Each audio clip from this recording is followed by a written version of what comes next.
शिवसेनेचे नेते आणि राज्य मंत्रिमंडळातील एक ज्येष्ठ मंत्री दादाजी भुसे, राष्ट्रवादी काँग्रेस पक्षाचे मुंबईचे अध्यक्ष माझे सहकारी सुनील भुजबळ, अतिशय उत्तम पद्धतीने प्रवक्ते नात्याने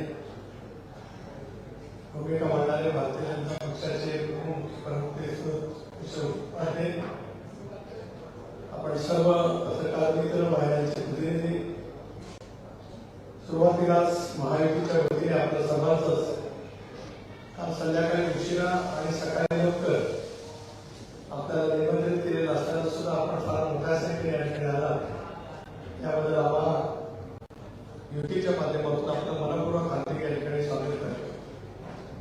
नवीन वर्षाच्या आम्हाला सर्वांच्याच वतीने आपल्याला मनपूर्वक हार्दिक शुभेच्छा आहेत.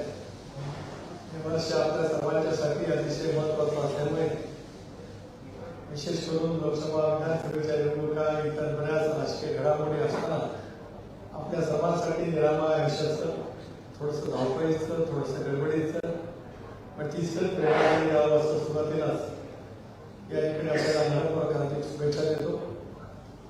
आजच्या पत्रकार परिषदेचा हेतू हाच आहे की महायुती म्हणून आज आम्ही सर्वजण एकत्रितपणाने आगामी येणाऱ्या लोकसभेच्या निवडणुकीला सामोरं जाण्याचा निर्धार केलेला आहे. गेले 10 वर्ष देशाचं नेतृत्व अतिशय यशस्वीपणाने करत आपल्या देशभरामध्ये आणि आंतरराष्ट्रीय स्तरावरती देशाची प्रतिमा खूप मोठ्या प्रमाणावरती उंचावणारे नरेंद्र मोदींजी यांच्या नेतृत्वाखाली देश विकसित होण्याच्या प्रक्रियेमध्ये एका मैदानावरती पोहोचलेला असताना आज आम्ही सारेजण एकत्रितपणाने महाराष्ट्रामध्ये काम करतो. एकनाथराव शिंदे यांच्या नेतृत्वाखाली, देवेंद्रजींच्या नेतृत्वाखाली, अजितदादांच्या नेतृत्वाखाली राज्यामध्ये आज महायुतीचं सरकार त्या ठिकाणी आहे.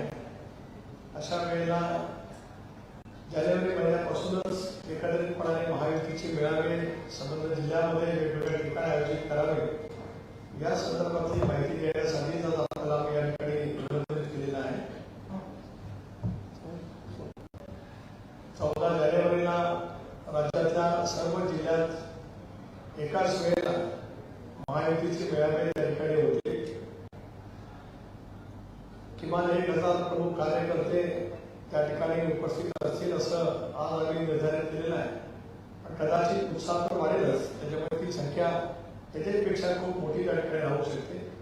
कारण आम्ही एकत्रितपणाने सरकारमध्ये आल्यावर एक मधल्या कालावधीमध्ये समजा राज्यभराचा राज्यव्यापी एक मोठा मेळावा आम्ही वरळीच्या ठिकाणी त्या ठिकाणी घेतला होता. समजा राज्यभरातील तिन्ही पक्षाचे आणि अन्य घटक मित्र पक्षाचे नेते कार्यकर्ते, सर्व विधानसभा सदस्य, लोकसभा सदस्य, राज्यसभा सदस्य मोठ्या प्रमाणावरती त्या ठिकाणी उपस्थित राहिलेले होते. आमचे सर्व तिन्ही पक्षाचे जिल्हाध्यक्ष, त्या ठिकाणी जिल्हा प्रमुख आहेत, शिवसेनेचे संघटनेचे सगळे प्रमुख आहेत, हे त्या ठिकाणी उपस्थित राहिले होते.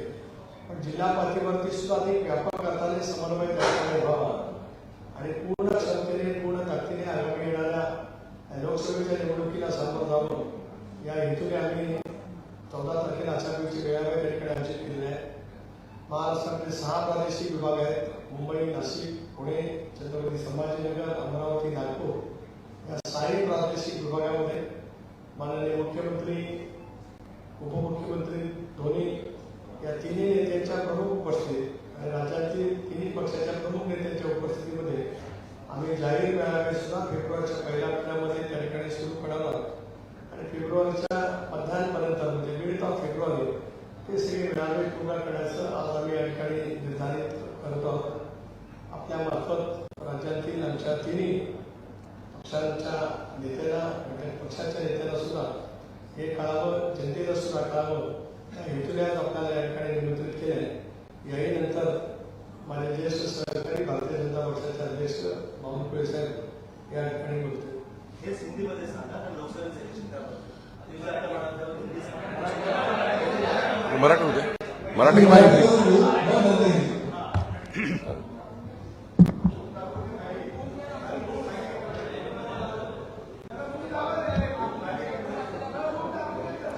मैं बता दो, मैं करता हूँ.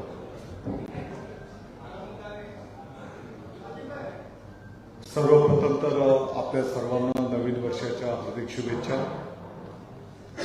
आताच आदरणीय तटकरे साहेबांनी येणाऱ्या काळामध्ये महायुतीच्या माध्यमातून ज्या पद्धतीने भारताचे लोकप्रिय प्रधानमंत्री आदरणीय नरेंद्र मोदी साहेबांच्या नेतृत्वाखाली अनेक चांगले निर्णय देश पातळीवर झाले, त्याच पद्धतीने राज्य पातळीवर माननीय मुख्यमंत्री महोदय एकनाथजी शिंदे साहेब, उपमुख्यमंत्री महोदय माननीय देवेंद्रजी फडणवीस साहेब, माननीय अजितदादा पवार साहेब यांच्या नेतृत्वाखालच्या सरकारमध्ये अनेक चांगले निर्णय त्या ठिकाणी संपन्न झालेले आहेत.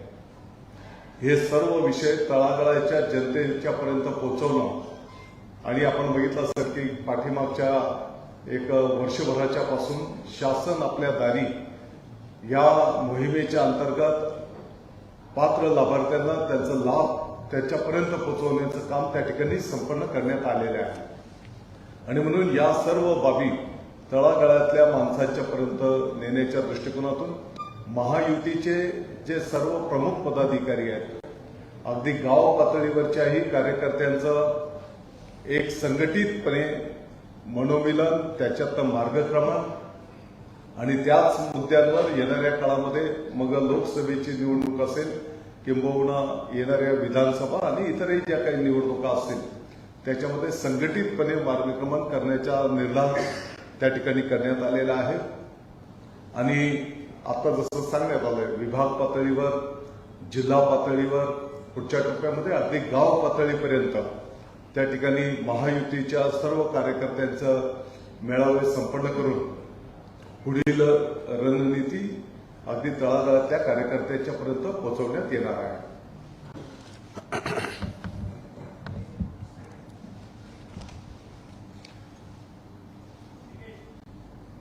रविवारी 14 जानेवारीला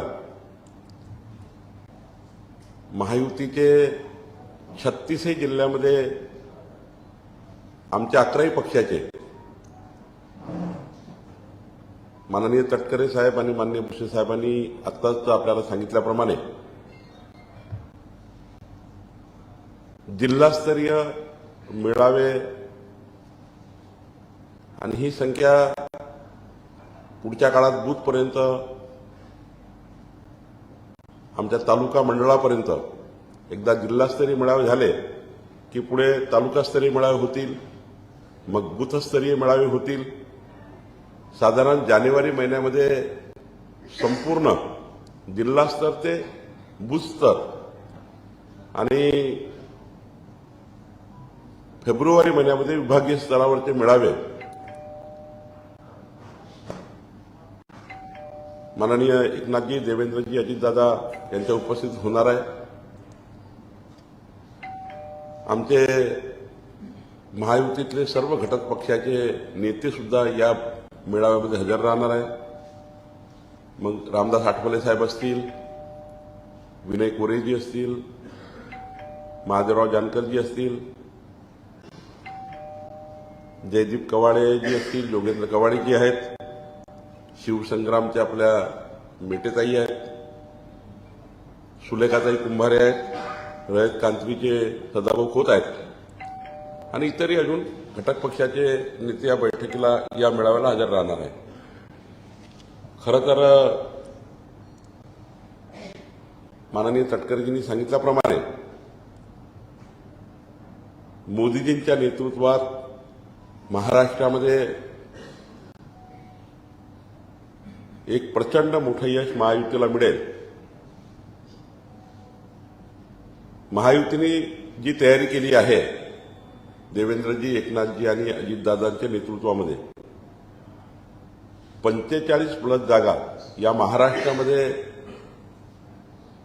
51% लढाई जिंकून आम्ही जिंकणार आहोत. तर 45+ म्हटलं आहे आणि आम्ही कुठल्याही बॅटलफील्डवर नाही आहे, आम्ही सरळ 45+ जिंकतो आहे. तशी तयारी आम्ही तिन्ही पक्षांनी आणि 11 पक्षांनी केली आहे. आम्ही तिन्ही पक्षांनी, आमच्या तिन्ही नेत्यांनी आपापल्या स्तरावर आपापल्या पक्षाला मजबूत करण्याची योजना तर सुरू केलीच आहे. एकनाथजी एक प्रवास करताय, अजितदादांनी प्रवास केला आहे, देवेंद्रजी आणि मी प्रवास करतो आहे. या सर्व प्रवासामध्ये ज्या पद्धतीने जनतेच्या मनात मोदीजींच्या नेतृत्वातला भारत निर्माण करण्याचा जनतेने निर्णय घेतला आहे. मी तुम्हाला एक उदाहरण सांगेन. या प्रवासामध्ये तटकरे साहेब, अजितदादा फिरले, त्यांनाही तो महाराष्ट्रात असे दिसलेलाच आहे. एकनाथजी रोज फिरतात आहे, देवेंद्रजी फिरत आहे. 50,000 नागरिकांचा विचार केला, मतदारांचा ॲव्हरेज काय आहे. 50,000 नागरिकांना जेव्हा आपण व्यक्त झालो, त्यांच्याशी बोललो की 2024 मध्ये प्रधानमंत्री कोण पाहिजे, तर 47,412 या संवादामध्ये, इतक्या लोकांच्या संवादानंतर फक्त 16 लोक सोडले. सर्वांनी म्हटलं की मोदीजी प्रधानमंत्री पाहिजे आहेत. जनतेमध्ये मध्यमवर्गीय असतील, आर्थिक दुर्बल असतील, मागासवर्गीय समाजातील असतील, 18 पगड जाती, 12 बोलतेदार ओबीसी समाज असेल, मराठा समाज असेल, या राज्यातला संपूर्ण समाज, उत्तर भारतीय असेल, एकही समाज असा नाही की एससी एसटी म्हणजे ट्रायबल भागात सुद्धा मोठ्या प्रमाणावर मोदीजींच्या नेतृत्वातला भारत निर्माण होण्याकरता, मोदीजींच्या संकल्पाला साथ देण्याकरता संपूर्ण महाराष्ट्र मोदीजींच्या पाठीशी उभा आहे. आणि जसे जसे दिवस येतील, मोदीजींच्या नावाचं वादळ जसं जसं महाराष्ट्रात येईल, तसे तसे एकनाथजीकडे, अजितदादाकडे, आमच्याकडे, आमच्या महायुतीच्या पक्षाकडे हा मोठा एक पक्षप्रवेशाचा सुद्धा त्या ठिकाणी निमंत्रण येतात आहे. अजितदादाकडे मोठ्या प्रमाणावर पक्षप्रवेशाचे निमंत्रण आहे, एकनाथजीकडे तर रोजच आहे, आमच्याकडे तर रोजच त्या ठिकाणी आमचा दुपट्टा पाहिजे आहे लोकांना. आणि त्यामुळं महायुतीमध्ये इतके घटक पक्ष जुळणार आहेत की महाविकास आघाडी यांच्या स्टेजवर तुम्हाला फक्त नेते दिसतील आणि समोर कोणीच दिसणार नाही. ही स्थिती या महाराष्ट्रामध्ये होणार आहे.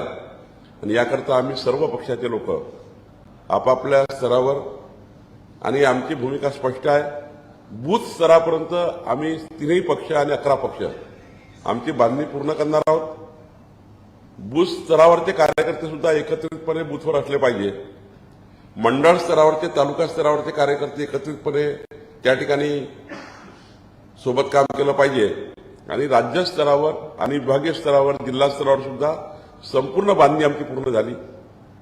आणि मला असं वाटतं की आमची महायुती प्रचंड ताकदीने महाविकास आघाडीला परास्त करेल. आणि मोदीजींच्या नेतृत्वात, म्हणजे जेव्हा मोदीजी प्रधानमंत्री पदाची शपथ घेतील, तेव्हा महाराष्ट्रातले 45 खासदार हात वर करून उभे दिसतील.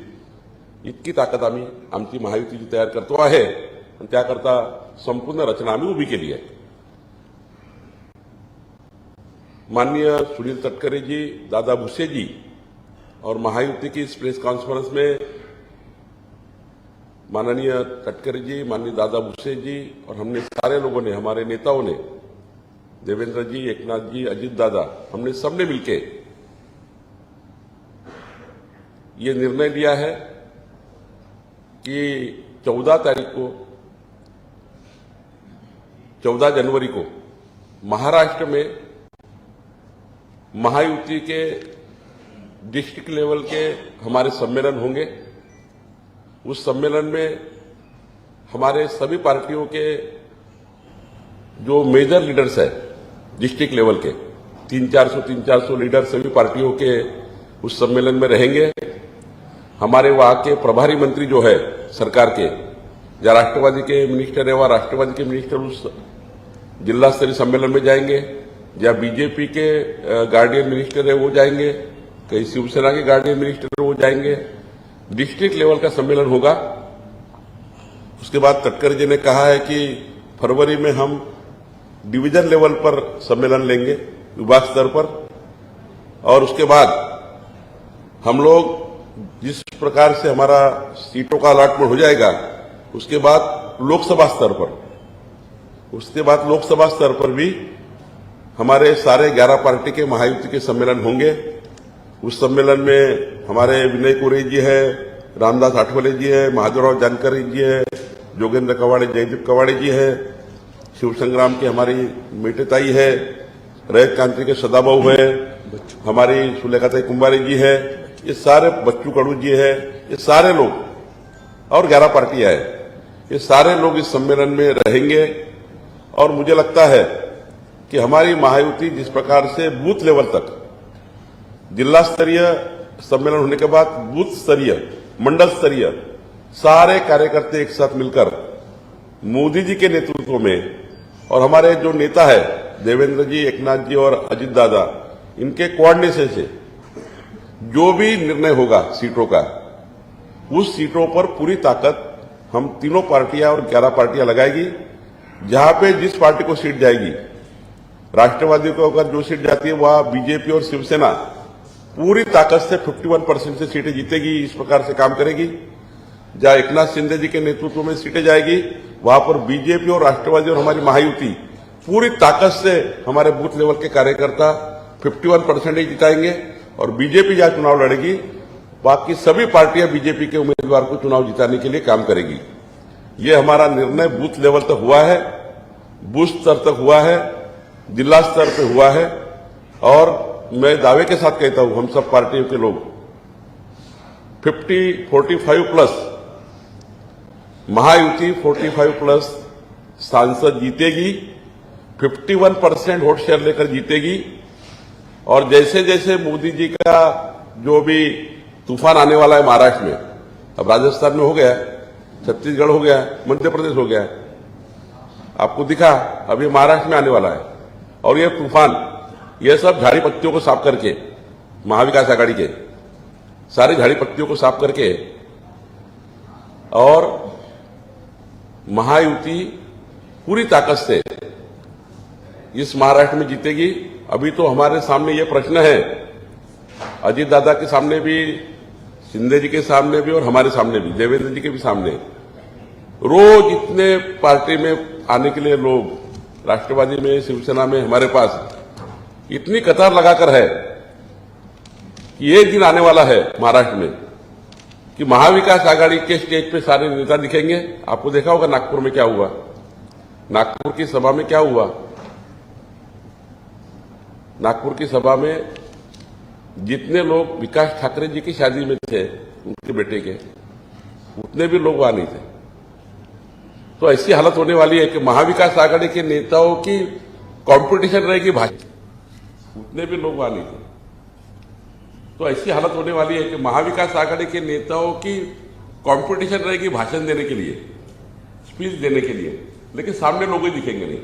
ये स्थिति महाराष्ट्र में आने वाली है। हम निश्चित रूप से 14 जनवरी के डिस्ट्रिक्ट लेवल के सारे हमारे जो सम्मेलन है बहुत ताकत से करेंगे। हमारे सारे गार्डियन मिनिस्टर वहां रहेंगे और पूरे तीनों नेता के नेतृत्व में और हमारी महायुति के सारे नेताओं के नेतृत्व में हम निश्चित रूप से आगे आपको महाराष्ट्र और आने वाले विधानसभा में भी, मैं विधानसभा की भी बात कर रहा हूं, विधानसभा में भी 225 प्लस महायुति क्रॉस करेगी। हमारे तीनों नेता जिस प्रकार से सरकार चला रहे हैं, जिस प्रकार से पिछले 2.5 सालों में सरकार सोई थी, फेसबुक पे थी, ये सरकार के सारे काम ये सरकार कर रही है।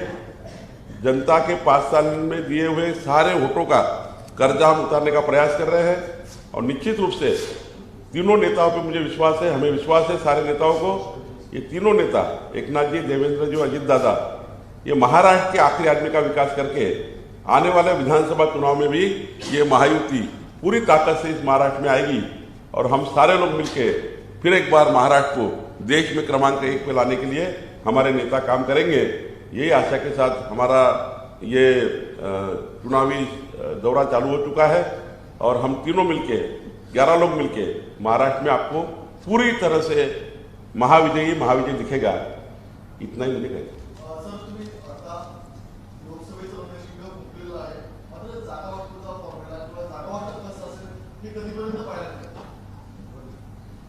माननीय एकनाथजी, देवेंद्रजी, अजितदादा तिघांच्याही समन्वयाने केंद्रीय नेतृत्व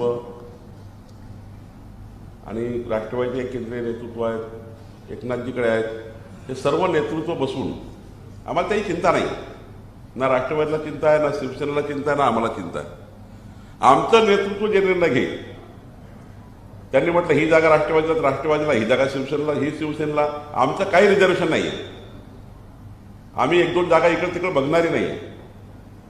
आम्ही बघणार आहे जिंकण्याकरता लढायचा, 45+ करता लढायचा आहे.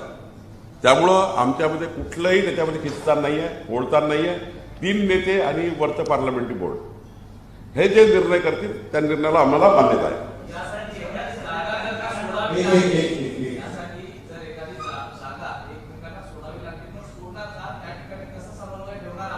जे जे काही करावं लागेल ते सारं करू. जे जे काही आमचं केंद्रीय नेतृत्व आणि 3 नेते निर्णय करतील ते सारे निर्णय आम्हाला मान्य.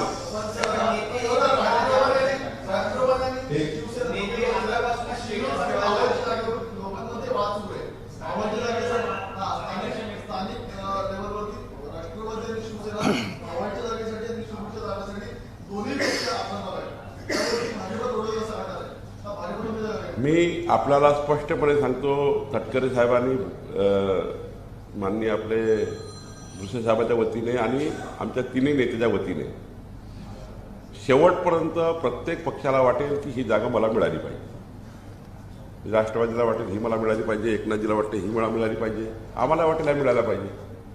पण शेवटी एका लेवलला केंद्रीय नेतृत्वाने शिक्कामोर्तब केलं, आमच्या 3 नेत्यांनी सही केली, महायुतीने सारा निर्णय झाले.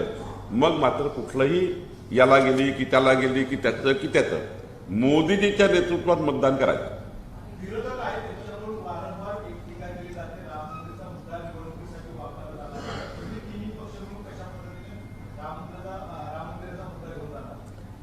आम्हाला गरजच नाही आहे. 140 कोटी भारतीयाला हे माहिती आहे की मोदीजींच्या नेतृत्वातलं केंद्र सरकार आल्यानंतर सुप्रीम कोर्टामध्ये ज्या पद्धतीने राम जन्मभूमीच्या जागेबद्दलचं सबमिशन योग्य पद्धतीने झालं, आतापर्यंत ते 65 वर्षाची सरकार रामलल्लाचा जन्म अयोध्येमध्ये झाला याकरता जे सबमिशन करत नव्हते आणि वाद पेटवून या महाराष्ट्राला देशाला भडकवण्याचा प्रयत्न होता. कुठलाही हिंदू मुस्लिम वाद नव्हता, त्या ठिकाणचाही वाद नव्हता, नेते वाद तयार करायचे आणि हा प्रश्न पेटत ठेवला होता. पण मोदीजींच्या नेतृत्वातल्या सरकारने हा प्रश्न सोडवला. त्यामुळं कोणाच्या मनात काही असेल, आता तोंडाच्या वाफा फेकतात. परवाचा व्हिडिओ बघा रे, एक व्हिडिओमध्ये आहे ना की मोदीजीच करू शकतात. तुम्ही व्हिडिओ देऊ का तुम्हाला? म्हणजे मोदीजींच्या नेतृत्वातला भारत किती चांगला असू शकतं. संजय राऊत साहेब 2.5 मिनिटाची व्हिडिओ क्लिप आहे आपल्याकडे, कालच तुम्हाला काढून दिली आहे की मोदीजीचं नेतृत्व किती स्ट्रॉंग आहे, कसं राम मंदिराचं निर्माण मोदीजी करू शकतात, मोदीजी पाकिस्तानच्या पीओकेला कसं आतमध्ये घेऊ शकतात. तो व्हिडिओ देऊ का तुम्हाला? आहे का तुमच्याकडे? आहे, तो जरा दाखवा. नाही, तो व्हिडिओ तुम्ही मला का म्हणणं आहे, माझी पत्रकार महोदयांना विनंती आहे, मी तुम्हाला एक व्हिडिओ शेअर करतो. त्या व्हिडिओमध्ये संजय राऊत साहेब म्हणतात,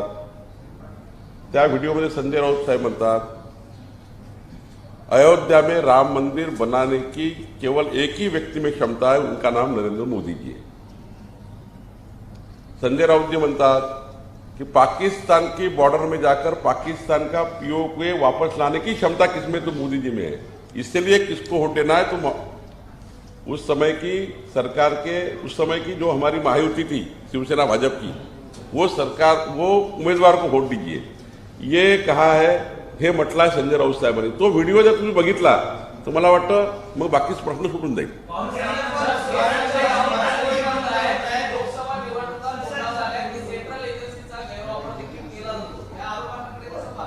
आता हे लोक ऐकू परेशान झाले आहेत. हे लोक आता हे ऐकतही नाही. जर हे ऐकलं असतं तर मग राजस्थानचे निकाल, मध्य प्रदेशचे निकाल, छत्तीसगडचे निकाल किती चांगले आले आहेत. लोक आता हे कंटाळले आहे ऐकणे. लोक कंटाळलेले आहेत. त्यामुळं एकच उद्देश आहे आमच्या महायुतीमध्ये प्रचंड ताकदीने आम्ही जिंकणार आहोत हा या ठिकाणी महायुतीत असलेल्या बच्चूकडून आता आरोप केलेले आहेत, नाराजी व्यक्त केलेली आहे की त्यांना मला माहिती घ्यावंसं वाटत नाही, त्यामुळे मला निमंत्रण आलं नाही. आजच्या बैठकी फक्त एक प्रेस कॉन्फरन्स आहे. आम्ही प्रत्येक जिल्हास्तरीय 14 तारखेच्या आधी आमची महायुतीची बैठक होणार आहे. आमचे सर्व घटक पक्ष त्या बैठकीला येणार आहे. आज फक्त तारीख जाहीर करायची होती म्हणून आम्ही एक शॉर्ट नोटीसवर तिघही एकत्र आलो आहे.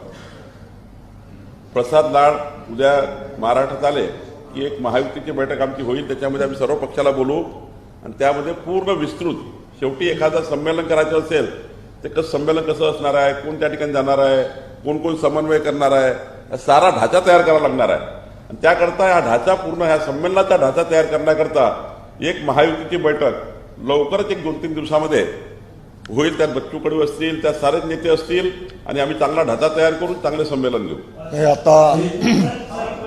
आता महायुतीचं जे काही प्रमुख आम्ही इकडे आहोत, शिवसेना, भारतीय जनता पक्ष, राष्ट्रवादी, त्याच्यासोबतच माननीय बावनकुळे साहेबांनी इतरही प्रमुख नेत्यांची नावं घेतलेली आहेत.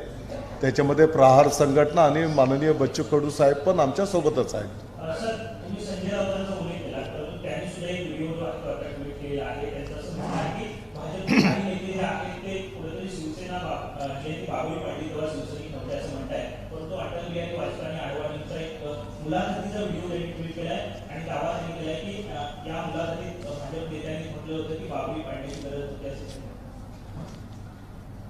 असं आहे की आम्ही जे मांडलाय त्याला आम्ही कधीच नाकारत नाही, पण त्यांनी जे मांडलाय की मोदीजीच असे नेते आहे की अयोध्येमध्ये प्रभू रामचंद्राच्या मंदिराचं निर्माण करू शकतात, एकाच व्यक्तीमध्ये धमक आहे, हे संजय राऊतांनी आपल्या भाषणात 4 वेळा म्हटलं आहे, 4 स्टेजवर. आणि त्यामुळं आता या विषयात आम्हाला जायचं नाही, याचं आम्हाला राजकारण करायचं नाही. आम्ही तीनही पक्ष हे समाजाच्या शेवटच्या व्यक्तीचं कल्याण करण्याकरता सरकारमध्ये काम करतो आहोत. राम मंदिराचा मुद्दा मतं घेण्याकरता आम्हाला बिलकुल नको आहे, पण याचा अर्थ असा नाही आहे प्रभू रामचंद्राचं आराध्य दैवताचं आमचं जे स्थान आहे ते 140 कोटी भारतीयाच्या मनात आहे आणि सर्वांची श्रद्धा त्या ठिकाणी आहे. या श्रद्धास्थळाच्या विषयावरचं राजकारण होऊ नये. आम्ही त्या विषयाचं राजकारण बिलकुल करत नाही आहे, पण 527 वर्षानंतर तंबूतले रामलल्ला जगातल्या सर्वात सुंदर मंदिरात जात असताना जनजागरण त्या ठिकाणी जनतेच्या मनात त्या ठिकाणी ज्या भूमिका आहे त्या लोकांना मांडतात आहे, त्यांना तो स्मेल जातो आहे राजकारणाचा, त्याला आम्ही काही करू शकत नाही. आपने तो घोषणा कर दी महायुति की और आने वाले चुनाव को लेकर, लेकिन थाने हो, कल्याण हो, शिरूर हो, मावल हो और रत्नागिरी सिंधुदुर्ग ऐसे सीटों को लेकर नहीं जम रही है. क्योंकि किरण सामंत जो स्टेटस रख रहे हैं कि मैं किरण सामंत मुझे रोकेगा कौन, कभी वो उद्धव गांधी की मशाल भी लगा देते स्टेटस पे, चल क्या रहा है?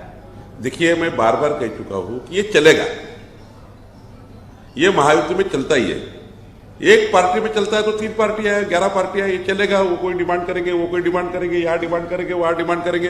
बट एक लेवल ऐसी आती है कि जो हमारे नेता जब बैठ जाते हैं, हमारे महायुति के नेता, हमारे केंद्र के नेता सब बैठ जाएंगे और फाइनल लिस्ट लाएंगे.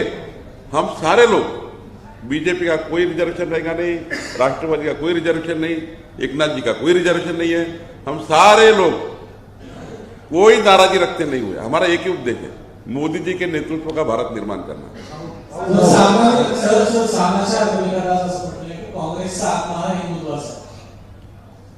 काँग्रेसचा आत्मा हिंदुत्वाचा असेल त्यांनी 2 गोष्टी स्पष्ट केल्या पाहिजे, 2च गोष्टी स्पष्ट केल्या पाहिजे. काँग्रेस पार्टी वारंवार स्वातंत्र्यवीर सावरकरांचा अपमान करण्यापासून आणि कपिल सिब्बल आणि जे काही सुप्रीम कोर्टामध्ये आतापर्यंत ॲफिडेव्हिट केले आहे, जरा तिथं वाचून घेतले पाहिजे संजय राऊत साहेब किंवा कोणतरी. आणि बाकी संजय राऊताबद्दल ते बाकी उत्तरं नितेश राणे देतील.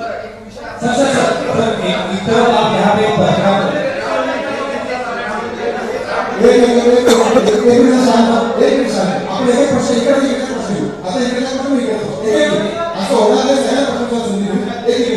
दोन महत्त्वाचे प्रश्न आहे. एक महाराष्ट्राला डेली गुजरातमध्ये जाते त्यावर संजय राऊतांनी टीकास्त्र सोडलेलं आहे की पुन्हा एकदा राज्याचे मुद्दे गुजरातला नेण्याचा जो कट्टा असणार आहे तो राज्य सरकारकडून सुरू आहे. आणि दुसरा महालक्ष्मी एस्कोटची जी जागा आहे ती हॉटेल व्यावसायिकांना फ्रीडम मित्राचा मुख्यमंत्री एकनाथ शिंदे यांच्या जवळचे आहे असा आरोप आदित्य ठाकरे यांनी केला आहे.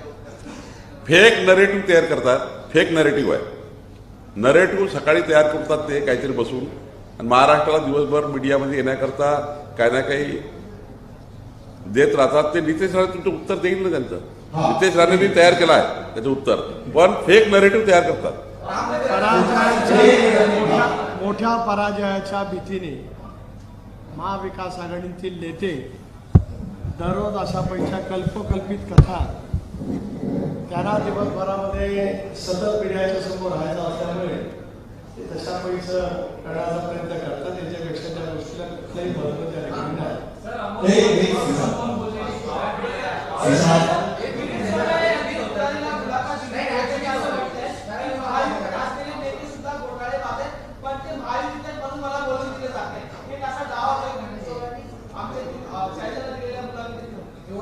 आम्ही तर मुलाखत ऐकली नाही.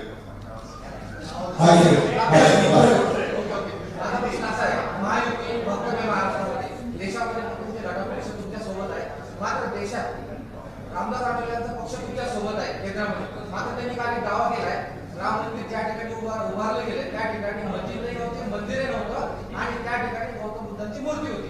याला तुम्ही कसं खोटा त्या मुद्द्यावर? अरे बाबा, सुप्रीम कोर्टाने या विषयाचा सविस्तर निकाल दिल्यानंतर आणि देशाच्या सर्वोच्च व्यासपीठाने निकाल दिल्यानंतर किंतु परंतुचे प्रश्न थांबतात. एक तरफ यहाँ पे प्रेस कॉन्फ्रेंस चल रही है, शिरडी में शरद पवार जी का एक शिविर चल रहा है. महायुति का जो आपने सीट शेयरिंग का फॉर्मूला बताया कि सेंट्रल शेयर चलेगा, लेकिन पहली बार उद्धव ठाकरे दिल्ली जाने की तैयारी कर रहे हैं सीट शेयरिंग के मुद्दे को लेकर. वो कांग्रेस से मिलेंगे, इसको कैसे देखते हैं? पहले आपके साथ थे, यहाँ पे सब बातें होती थी, लेकिन अभी आपको मतलब उनको ही दिल्ली जाना पड़ रहा है. ये सब चीजें कैसे रहती है? आप यहाँ पे बैठे, आपका भी दिल्ली में होगा लेकिन उनको जाना पड़ रहा है. देखिए, कम से कम आपको ये समझ गया है और आपके माध्यम से पूरे महाराष्ट्र को समझ गया है कि उद्धव ठाकरे की इतनी हालत उन्होंने खुद ने की है. कभी ऐसा नहीं हुआ था कि जब शिवसेना भाजपा का अलायंस था तो बीजेपी मातोश्री में जाकर बैठकर हम सारे अलायंस को फाइनल करते थे. मातोश्री का रिस्पेक्ट, हिंदू हृदय सम्राट बाला साहब जी का रिस्पेक्ट जो था वो मातोश्री को लेकर, उस इमारत को लेकर जो रिस्पेक्ट था, वो रिस्पेक्ट के लेकर सारे हमारे केंद्र के नेता मातोश्री को जाकर वहां पर जाकर सारे अलायंस पूरे करते थे. लेकिन आज उस प्रतिष्ठा को जो दाग लगाया है वो उद्धव ठाकरे ने लगाया है. वो दिन सारे उद्धव ठाकरे जी ने उद्ध्वस्त किए. वो दिनों को उद्धव ठाकरे की गलतियों से मातोश्री की इमेज जो है वो खराब करने का प्रयास किया है. ये दिन कभी नहीं आने थे. हिंदू हृदय सम्राट बाला साहब ठाकरे जी जब देखते होंगे और ये दिन मातोश्री जैसे निवास पे आए हैं कि मातोश्री के निवास का व्यक्ति दिल्ली में जाकर सोनिया गांधी जी के सामने हाथ जोड़ते हैं कि हमको 20 सीट दे दो, हमको 23 सीट दे दो, हमको 22 सीट दे दो. और किसी ने तो मुझे कहा कि उनको सीटों को लेकर भी ये नकारा गया है. ये स्थिति आने वाली पक्की है महाराष्ट्र में कि उद्धव जी को कहा कि आपको 4 ही सीट देना है तो भी वो महाविकास आघाड़ी में रहेंगे. 25 वर्षांची युती होती ही आदित्य ठाकरेंमुळे तुटल्याचा दावा हा दीपक केसरकरांनी केलेला आहे. नाही, मला वाटतं की याच्यामध्ये ही प्रेस कॉन्फरन्स नाही आहे. त्या लेवलला ते प्रश्न विचारले पाहिजे. आज जिला लेवल के सम्मेलन और विभागीय लेवल के सम्मेलन, जो डिस्ट्रिक्ट लेवल पे सम्मेलन चल रहा है, विभाग लेवल पे सम्मेलन चल रहा है, उनने क्या बोला, इसने क्या बोला, उसके लिए उसके बजाय आज हमारा जो प्रेस कॉन्फ्रेंस है, महायुति के सारे बूथ लेवल से कार्यकर्ता एक साथ मिलके पूरे महाराष्ट्र में 51% की लड़ाई लड़ेंगे.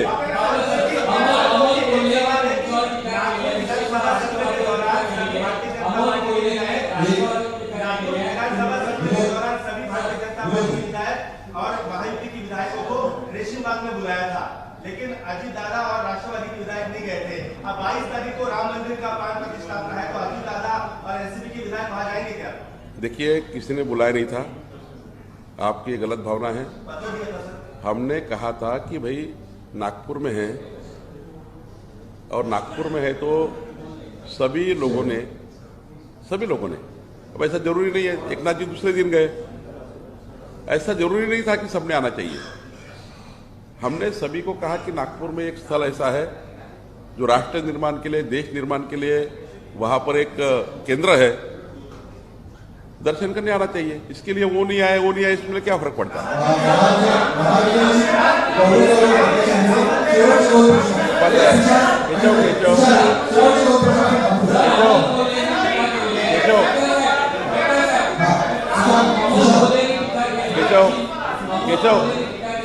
केशव अग्रेस नका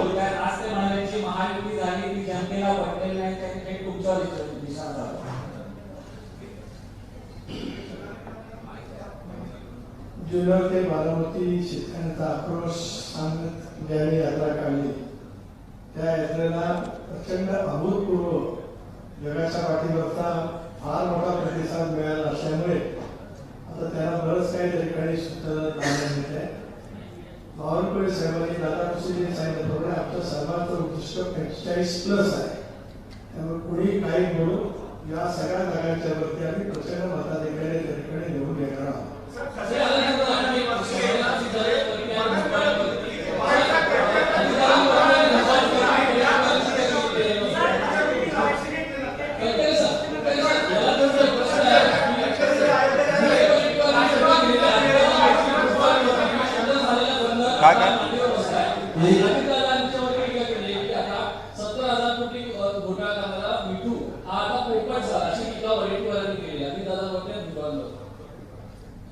एक असं आहे की ज्या वराठीवारांना त्यांच्या पक्षाची किंमत नाही, त्या वराठीवाराच्या कुठल्याही आम्हाला उत्तर देण्याची बिलकुल त्या ठिकाणी आवश्यकता नाही. माझ्या आता विनंती आहे की आजच्या पत्रकार परिषदेचा आदरणीय बावनकुळे साहेबांनी दादा भोसलेंनी या ठिकाणी निषेध केला आहे. पुढच्या कालावधीमध्ये आपल्याला खूप वेळा भेटायचा आहे, त्यामुळे त्या प्रकारची उत्तर त्या स्तरावरती येण्यासाठी आमच्या पक्षाचे सर्व 3 पक्षाचे घटक पक्षाचे नेते पूर्ण क्षमतेने त्या ठिकाणी आपलं मत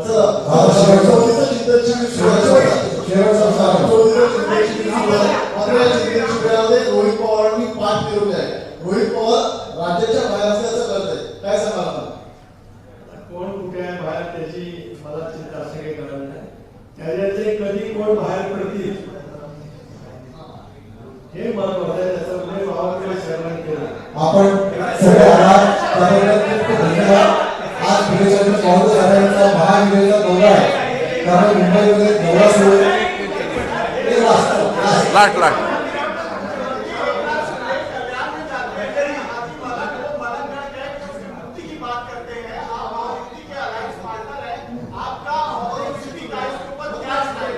क्या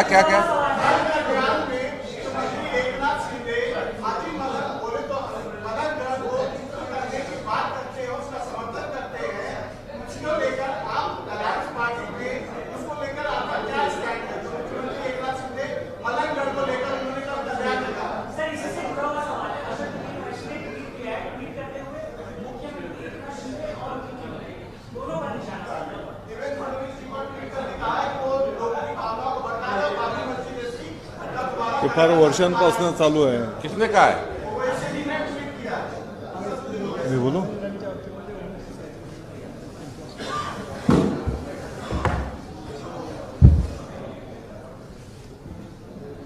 कल्याणचं जे हाजी मलन आहे, कल्याण का जो हाजी मलन, उसके बारे में आप सबको पता है. शायद 30-40 साल पहले से लेकर धर्मवीर आनंद जी दिघे साहब ने वो हाजी मलन नहीं श्री मलनगढ़ है, ये मुहिम 30-40 साल पहले से चलाई है. उनका दावा था यहाँ पर नाथ संप्रदाय का मंदिर था और उनके नेतृत्व में ये मुहिम 30-40 साल से चलाई जा रही है. वो कुछ नई बात नहीं है. तो उस दावे के ऊपर हम सब कायम हैं। और आपके मालूमात के लिए हिंदू हृदय सम्राट शिवसेना प्रमुख माननीय बाळासाहेब ठाकरे साहेबांचं जे स्वप्न होतं, अयोध्येमध्ये प्रभू श्रीरामचंद्रांचं भव्य दिव्य मंदिर झालं पाहिजे, आम्हा सर्व शिवसैनिकांना आनंद आहे। माननीय प्रधानमंत्री महोदय मोदी साहेबांच्या नेतृत्वाखाली अयोध्येमध्ये 22 तारखेला राम मंदिराचं त्या ठिकाणी लोकार्पण होत आहे आणि म्हणून सर्व भारतीयांच्या सोबतच विशेषतः शिवसैनिकांना त्या ठिकाणी आनंद आहे। धन्यवाद। शिवसेना प्रमुखांचं स्वप्न साकार होत आहे। आपण सगळे आभार मानतो। धन्यवाद। प्रदेशाध्यक्ष वाळूंज साहेबांचा महाविजय